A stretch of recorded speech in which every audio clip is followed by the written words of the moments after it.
저는 서울에 살고 있는 40대 여자입니다. 요즘 뉴스를 보면 세상 돌아가는 일이 정말 눈뜨고는 볼 수 없을 정도예요. 잘 나가던 연예인이 사고를 쳐서 한순간에 퇴출이 되고, 유명한 정치인들이나 운동선수들도 한 번에 나락으로 떨어지더라고요. 하지만 이런 일들이 흔하게 일어나는 건 아니라 생각했고, TV의 사건 사고를 보면서도 나와는 별 상관없는 일이라 여기며 살았습니다. 그런데 저한테도 그런 일이 일어나고야 말았어요. 제 인생에서 가장 암울하고 힘들던 순간에 찾아왔기 때문에 저는 결혼이라는 올가미를 벗어 던지고 예전 제 인생을 다시 되찾을 수 있었죠. 이제는 어느 정도 마음의 여유가 생긴 덕분에 지난 일을 되돌아보며 이렇게 사연을 보낼 수도 있게 되었어요. 저는 영화를 엄청 좋아하시는 우리 아빠의 영향으로 어릴 때부터 외국 명작 영화들을 많이 접하면서 자랐습니다. 그렇다 보니 대학 진학할 때도 관련 학과를 진학할 정도로 제 인생의 영화는 정말 큰 부분을 차지하고 있었어요. 비록 저희 집안이 그다지 넉넉한 편이 아니었지만 저희 부모님께서는 제가 돈 때문에 꿈을 포기하는 것을 원하지 않으셨어요. 그래서 제가 영화 쪽 일을 하고 싶다 말씀을 드렸을 때 바로 승낙을 해주시더라고요. 그런데 친척들은 저를 보면서 항상 이기적이라고 뒤에서 욕을 했습니다. 특히 저희 이모가 가장 많이 그러셨어요. 너는 생각이 있는 애니? 너희 집안 형편 뻔히 알면서 영화 그거 따라다니면 밥이나 제대로 먹고 살 수 있대? 설마 너가 영화 감독이라도 될 거라고 생각하는 거야? 제발 너희 엄마 생각해서라도 철 좀 들어라. 이모는 저보고 부모님 고생시키지 말고 공무원이나 학교 선생님 같은 안정적인 직업을 가지라고 항상 말씀하셨죠. 사실 이모가 영화계에서 일을 하고 싶다는 저를 극구 말렸던 이유는 예전에 저희 아빠가 그쪽에서 일을 하다가 잘 풀리지 않아서 인생이 힘든 적이 있었기 때문이에요. 사실 저희 집이 경제적으로 어려운 것도 그 영향이 없지 않아 있긴 합니다. 그래서 저는 대학에 들어간 이후로는 부모님 도움 없이 학비부터 생활비까지 전부 제가 해결하면서 다녔습니다. 내 꿈을 찾아가더라도 부모님 도움을 받지 않겠다는 다짐이기도 했어요. 그렇게 들어간 대학에서 저는 영화 연출 공부를 열심히 하면서 단편 영화도 많이 찍고 행복한 시간을 보냈어요. 공부도 열심히 하고 대학 생활도 열심히 하면서 장학금을 받기 위해 노력했고 생활비를 위해 아르바이트도 많이 하면서 열심히 살았습니다. 쉴 틈 없이 대학 4년 내내 빡빡한 스케줄을 소화하며 지냈지만 단 한 번도 힘들어서 못하겠다고 생각한 적은 없었어요. 제가 원하는 일이었고 이 일을 하며 행복함을 느낄 수 있었기 때문인 것 같아요. 그리고 대학 생활을 하면서 지금의 남편도 만날 수가 있었으니 제 인생에서 빼놓을 수 없는 순간이 많네요. 남편은 저보다 3살이 더 많은 복학생이었는데 말도 잘 통하고 취향도 비슷해서 늘 붙어 다녔고 그렇게 대학에서부터 이어진 인연으로 나중에는 결혼까지 이르게 된 셈이었죠. 가정 형편이 넉넉하지 않았던 저와는 다르게 남편은 집안이 꽤나 부유한 편이었어요. 엄청 부자라고는 못하겠지만 저희 집안에 비하면 상당히 잘 살았습니다. 시아버님이 서울에서 부동산 개발을 하고 계셨기 때문에 이미 상당한 재산을 갖고 계셨었죠. 저와는 다르게 돈 때문에 큰 고생을 해본 적이 전혀 없던 남편은 20대 초반 대학을 다니고 있을 때부터 BMW 외제차를 끌고 다닐 정도였죠. 그 덕분에 대학교 때 커플이었던 저는 남편의 차를 자주 얻어 타고 다닐 수 있었어요. 당시에 저는 대학을 졸업하고 뭐가 됐든 좋으니 영화판에서 일을 하며 밥만 먹고 살 수 있으면 좋겠다고 생각했습니다.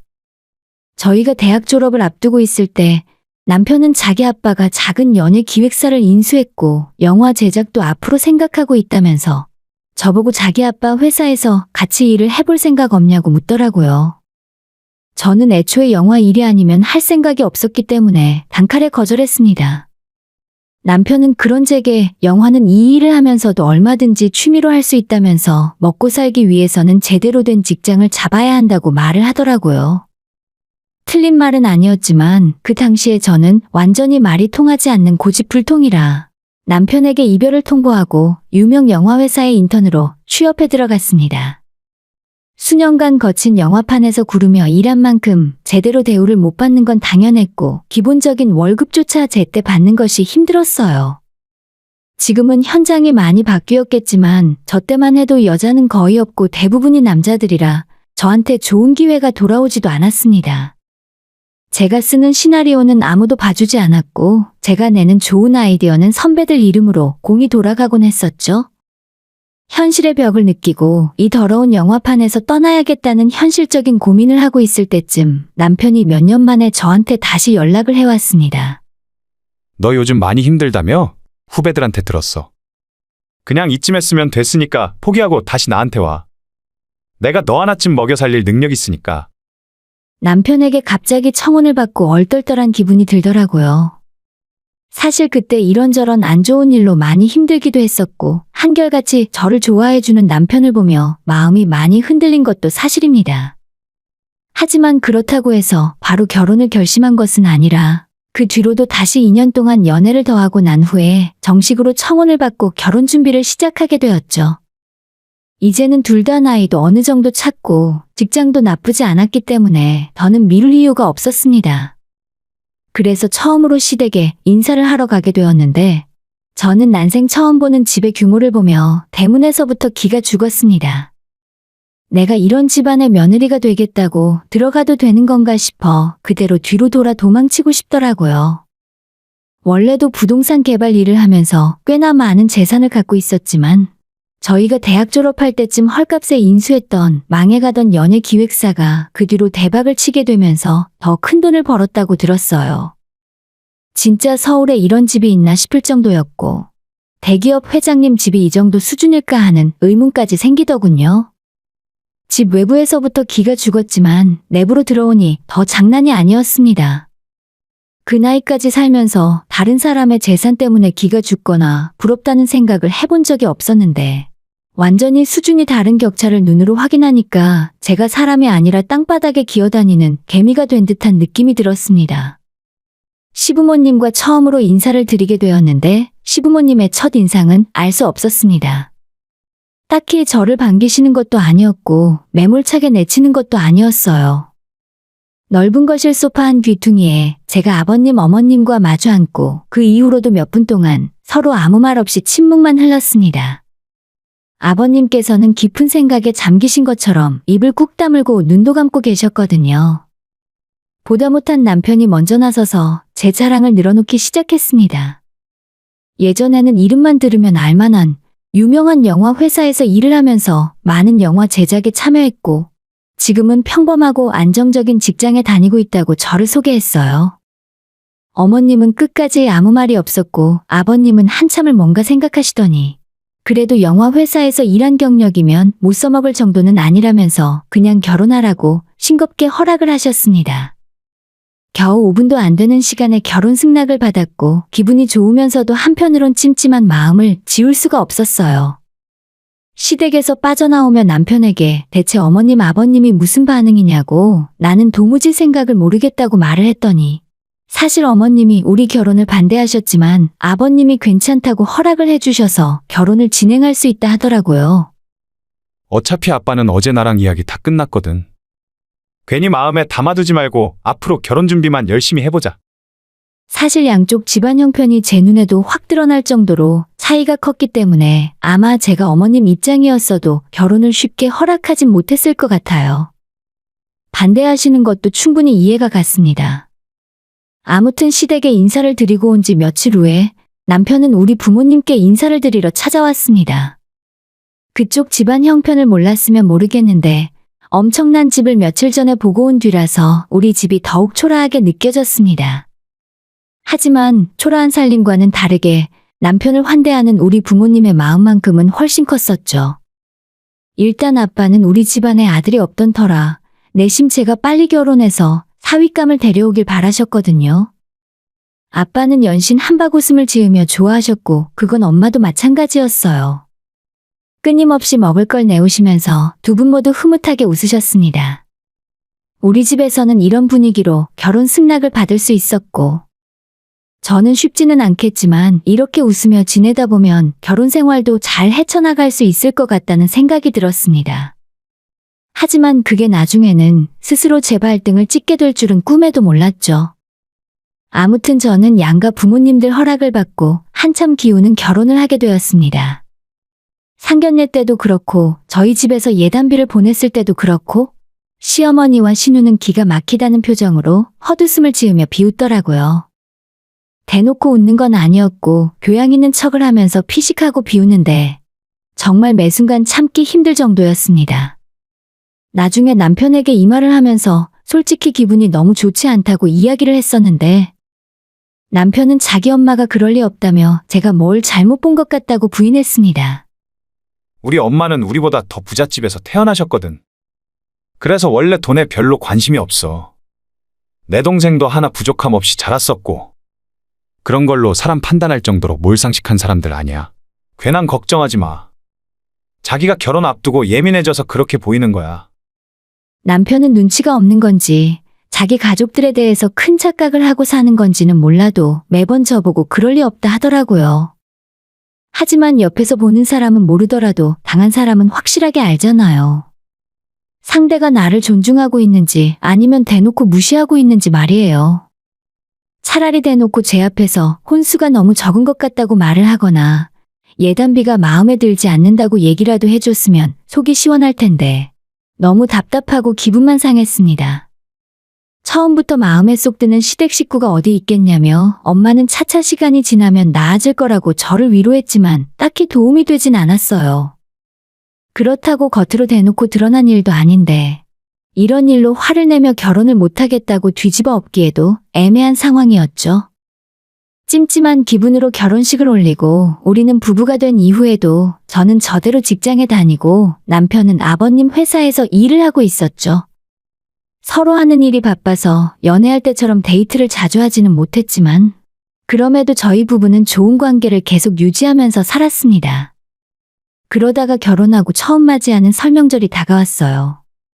설을 얼마 안 남겨두고 남편에게 시댁에는 언제 가면 되고 차례는 어떻게 지내냐고 물었더니 저보고 아무 걱정 말고 명절에는 그냥 친정에 가서 편하게 푹 쉬다가 오면 된다 하더라고요. 그래? 진짜 그래도 돼? 어머님한테는 한번 여쭤봐야 하는 거 아니야?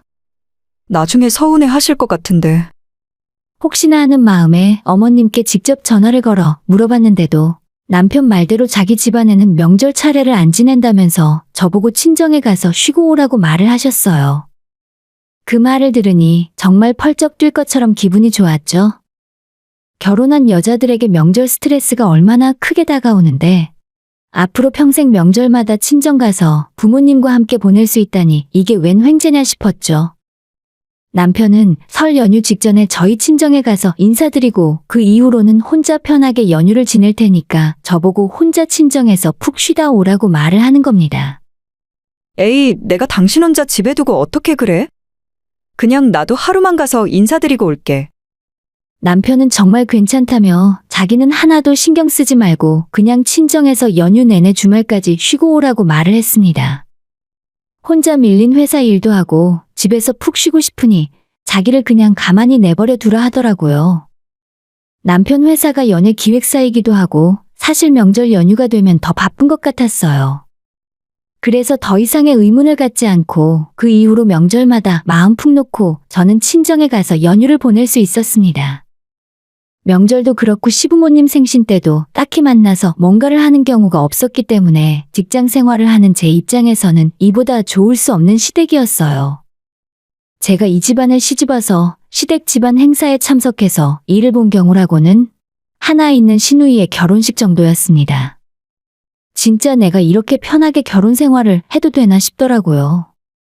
결혼하기 전에는 저를 탐탁치 않게 여기는 시어머니와 신우 때문에 마음고생을 많이 하긴 했어도 오히려 결혼 후에는 서로 얼굴 볼 일도 거의 없어서 뭔가 서운할 일 자체가 없었습니다. 그렇게 아무 걱정 없이 편안한 결혼 생활을 하던 중에 어머님 생신이 돌아오게 되었어요. 매번 그냥 대충 넘어갔는데 이번에는 어머님 생신상을 한번 차려드리고 싶었습니다. 남편을 시켜서 어머님께 올해 생신은 다른 지인들이랑 약속 잡지 마시고 제가 따로 생일상을 차려드리겠다고 말씀을 드렸어요. 미리 한우며 케이크며 각종 음식 재료를 잔뜩 사두었고 어머님 생신날 당일에 시댁에 들러 상만 차리면 되는 상황이었죠. 근데 저를 데리고 음식과 함께 시댁에 데려가기로 한 남편이 약속된 시간이 한참 지나도록 아무런 연락이 오질 않았습니다. 그래서 제가 먼저 전화를 했더니 그때 남편이 한다는 소리가 가관이었습니다. 아, 그게 오늘이었지? 내가 당신한테 이야기를 안 했었나 보네. 우리 엄마 오늘 친구분들이랑 놀러 간다고 저녁 같이 못 먹을 것 같아. 그리고 나도 오늘 회사에 일이 생겨서 늦을 거야. 내가 깜빡했다. 진짜 미안해. 아니, 그럴 거라면 미리 말이라도 해주면 좋잖아요. 저는 음식 준비 다 해놓고 남편이 데리러 오기만 기다리고 있었는데 이제 와서 취소라니 이 일을 어쩌면 좋을까 싶었죠. 어머님 생신상 차려드리려고 오전부터 잔뜩 준비한 음식을 보니 속에서 열불이 나서 그냥 있을 수가 없었어요. 최고급 툭불 한우며 각종 반찬들에 자연산 전복을 넣어 끓인 미역국까지. 저희 친정집 한 달 식비보다 그날 생일상 준비하는데 돈을 더 많이 썼을 거예요. 이대로 그냥 넘어갈 수는 없고 기왕 만든 거 어머님 댁에 가져다 놓으면 나중에 맛이라도 보시겠지 하는 생각에 음식을 바리바리 싸들고 택시를 불러 시댁으로 향했습니다. 어머님 댁에는 가사도우미 아주머님 혼자 계셨습니다. 아니, 이게 뭐예요? 새댁 혼자 이걸 다 준비한 거야?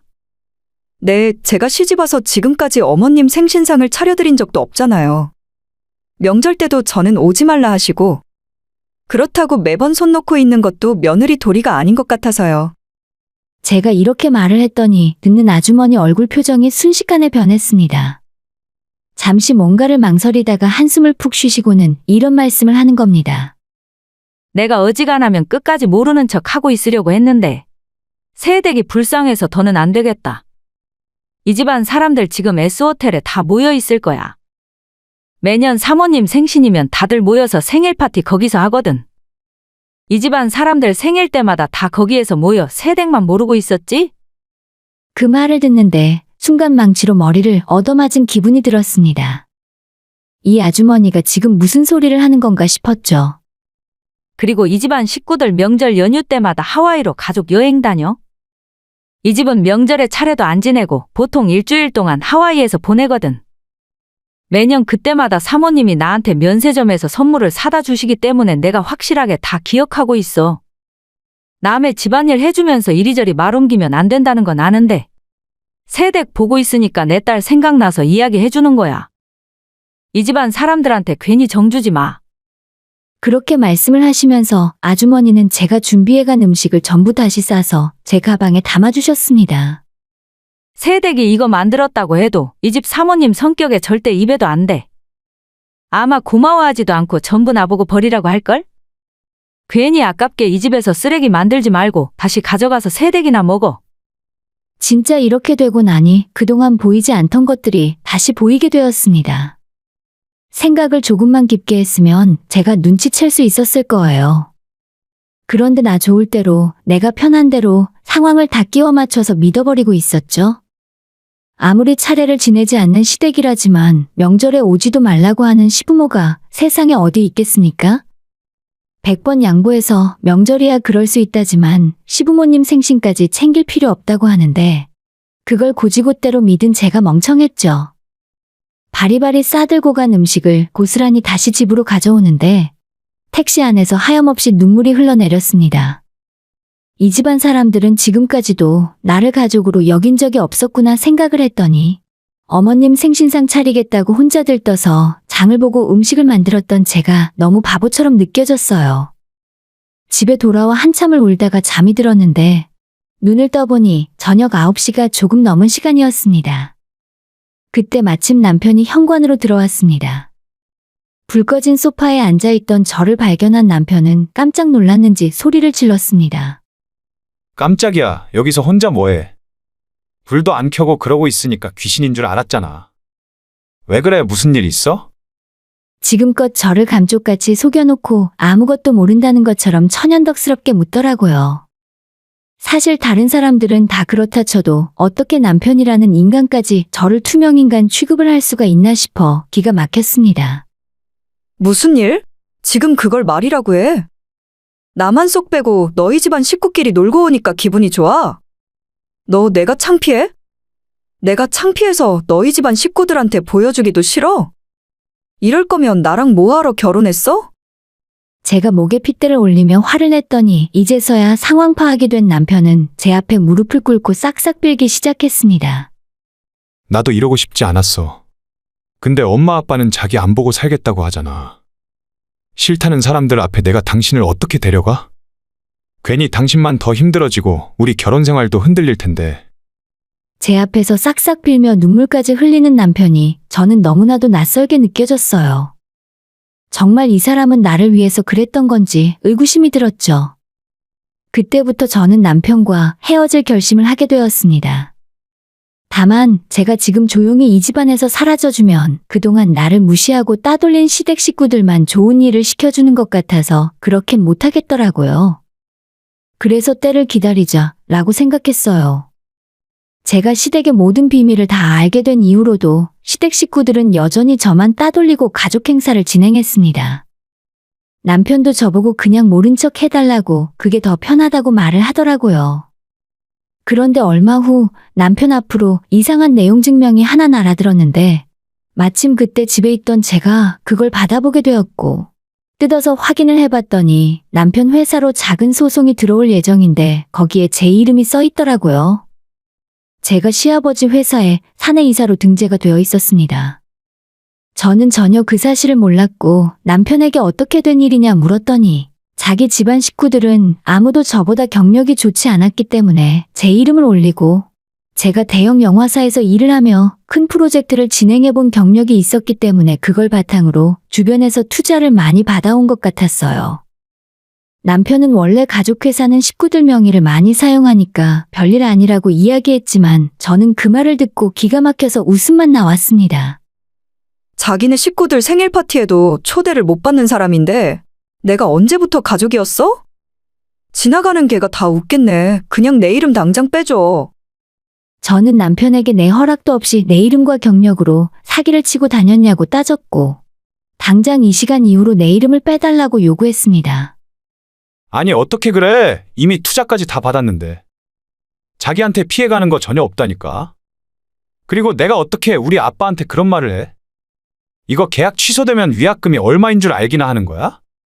저는 남편에게 이야기해봤자 소용이 없겠구나 싶어서 바로 시아버지에게 전화를 걸어 회사에서 내 이름을 당장 빼달라고 말씀을 드렸어요. 그랬더니 아버님도 버럭 소리부터 치시더라고요. 그깟 이름 하나 가지고 내 앞에서 유세 떠는 거야. 너를 우리 집안에 받아들였을 때는 그럴 만한 이유가 있었을 거란 생각도 안 해. 이게 어디서 이름을 빼라 말아야. 이름 빼가고 싶으면 당장 내 아들이랑 이혼해라. 방귀 뀐 놈이 성부터 낸다고. 잘못은 자기들이 해놓고 오히려 저한테 큰 소리를 치더군요. 아버님과의 소득 없는 전화를 끊고 이 일을 어떻게 처리하면 좋을까 고민을 하고 있었는데 좀 전까지 저보고 알아서 하라던 남편이 이번 투자가 자기 회사에 정말 중요한 일이니까 이번 일까지만 참아달라고 부탁을 했습니다. 이번에 우리 회사 돈이 얼마나 들어간 줄 알아? 지금 당신 이름 빼면 투자자들 다 떠날 거야. 내가 책임지고 이번 일 끝나면 당신 이름 빼줄 테니까 한 번만 믿어줘. 그래서 저는 이거구나 싶어 바로 다음날 내용 증명을 보낸 투자자들에게 연락을 걸어서 이 모든 사기 행각을 전부 고백했습니다. 대부분의 투자자는 바로 투자를 철회하고 자기 돈을 다시 찾아갔습니다. 외부 투자는 물론이고 회사와 아버님 집까지 담보로 잡고 은행에서 돈을 빌렸기 때문에 이번 프로젝트가 무너지면 남편과 시댁까지 휘청거리는 상황이었죠. 저 때문에 모든 투자자가 떠나고 그 이후로 다른 사람을 찾아 나섰지만 이미 이 바닥에 소문이 나버렸기 때문에 더 이상 남편의 회사 이름으로 아무것도 진행할 수가 없었습니다. 백방으로 뛰어다니며 새로운 투자자를 찾았는데 전부 헛수고였어요. 제가 대학 동창들 인맥을 이용해서 남편네 회사를 투자 사기꾼이라고 이야기했고 좁디좁은 이 바닥에서 신용을 잃고 발붙일 곳이 없어졌습니다. 남편이 망하고 시댁과 저희 집안에 빨간 딱지가 붙는 건 순식간의 일이었어요. 그 이후로 저는 남편에게 이혼 서류를 보냈고 제 명의를 허위로 이용해 회사에 투자를 받고 5년까지 했기 때문에 시아버지와 남편 앞으로 따로 소송까지 걸었습니다. 지금까지 이 집안에서 저를 투명인간 취급했던 시댁 식구들은 이제서야 제가 자기들에게 얼마나 소중한 사람인지 이야기하며 싹싹 빌기 시작했어요. 가족들끼리 서로 돕고 살아야 한다며 힘들 때 뒤통수 치지 않아야 한다고 개짖는 소리로 저를 붙잡으려 하더라고요. 뒤도 안 보고 단칼에 손절하고 돌아섰습니다. 사람이 사람을 대하며 저런 식으로 할 수도 있다는 걸 알게 되었어요. 실패한 이번 결혼 덕분에 인생 공부 잘했다 생각하려고요. 지금은 남편과 이혼하고 친정부모님 댁에서 함께 지내는 중이에요. 시아버지에게 걸었던 명의도용 소송은 앞으로도 꽤 오랜 시간 재판을 받아봐야 결론이 나겠지만 벌써부터 저한테 제발 합의 좀 해달라며 싹싹 빌더라고요. 저는 저 집안 인간들 콩밥 먹을 때까지 멈출 생각이 전혀 없습니다. 저 사람들한테 정의가 이기는 걸 똑똑히 보여주려고요. 오늘의 사연은 여기까지입니다. 구독과 좋아요, 알림 설정은 많은 힘이 됩니다. 다들 행복하시고 좋은 하루 되세요.